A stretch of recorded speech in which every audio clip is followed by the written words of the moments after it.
हर हर महादेव सभी को।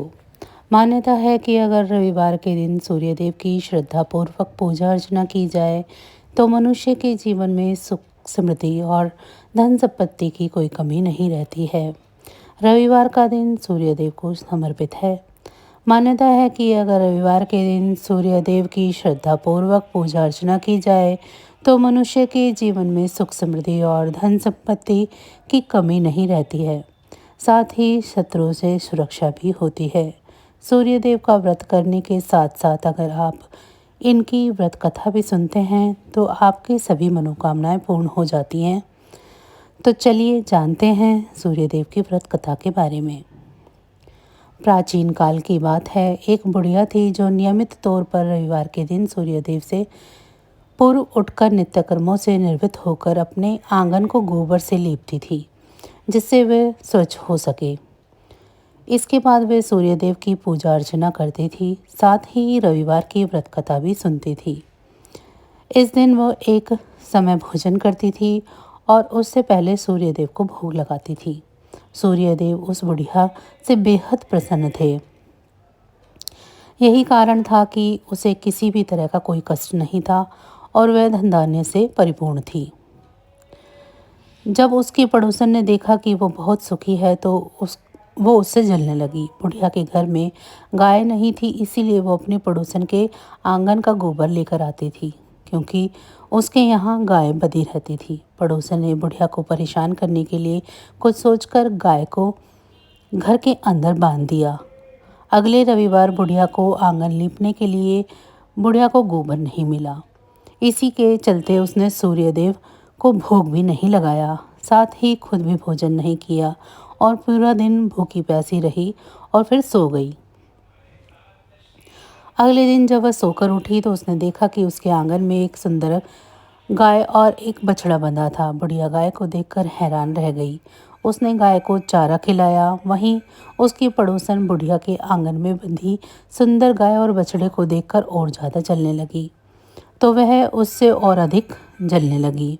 पड़ोसन ने उसकी गाय के पास सोने का गोबर पड़ा देखा तो उसने गोबर को वहां से उठाकर अपनी गाय के गोबर के पास रख दिया।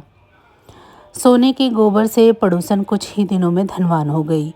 यह कई दिनों तक चलता रहा। कई दिनों तक बुढ़िया को सोने के गोबर के बारे में कुछ पता नहीं था।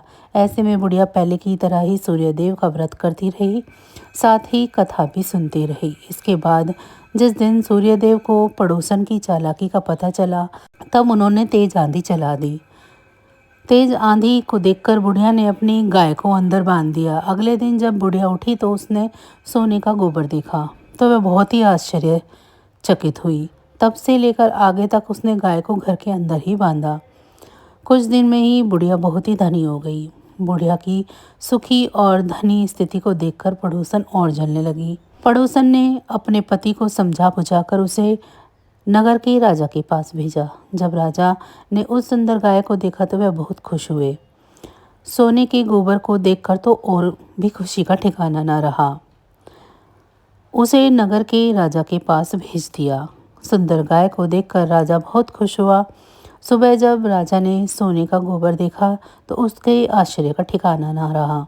वहीं बुढ़िया भूखी प्यासी रहकर सूर्य भगवान से प्रार्थना कर रही थी। सूर्यदेव को उस पर करुणा आई। उसी रात सूर्यदेव राजा के सपने में आए और उससे कहा कि हे राजन, बुढ़िया की गाय व बछड़ा तुरंत वापस कर दो। अगर ऐसा नहीं किया तो तुम पर परेशानियों का पहाड़ टूट पड़ेगा। सूर्यदेव के सपने में आने से राजा को बहुत बुरी तरह डर लग गया। उसके बाद राजा ने बुढ़िया को गाय और बछड़ा वापस लौटा दिया। राजा ने बुढ़िया को ढेर सारा धन भी दिया और साथ में क्षमा भी मांगी। वहीं राजा ने पड़ोसन और उसके पति को सजा भी दी। इसके बाद राजा ने पूरे राज्य में घोषणा कराई कि रविवार को हर कोई व्रत किया करेगा।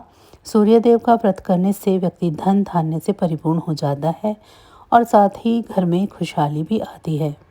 तो बस आज की जानकारी इतनी ही थी। फिर मिलेंगे हम आपको ऐसी ही किसी अन्य जानकारी के साथ अगली वीडियो में। तब तक अगर आपको मेरी ये जानकारी अच्छी लगी है तो वीडियो को लाइक करें। चैनल को अभी तक सब्सक्राइब नहीं किया है तो ऐसी ही वीडियो के लिए चैनल को भी सब्सक्राइब कर लें और कमेंट बॉक्स में मुझे ज़रूर बताएं कि आप सभी को मेरी ये जानकारियाँ कैसी लग रही हैं। आप सभी पर भोलेनाथ की कृपा दृष्टि हमेशा बनी रहे। आप सभी का बहुत बहुत धन्यवाद।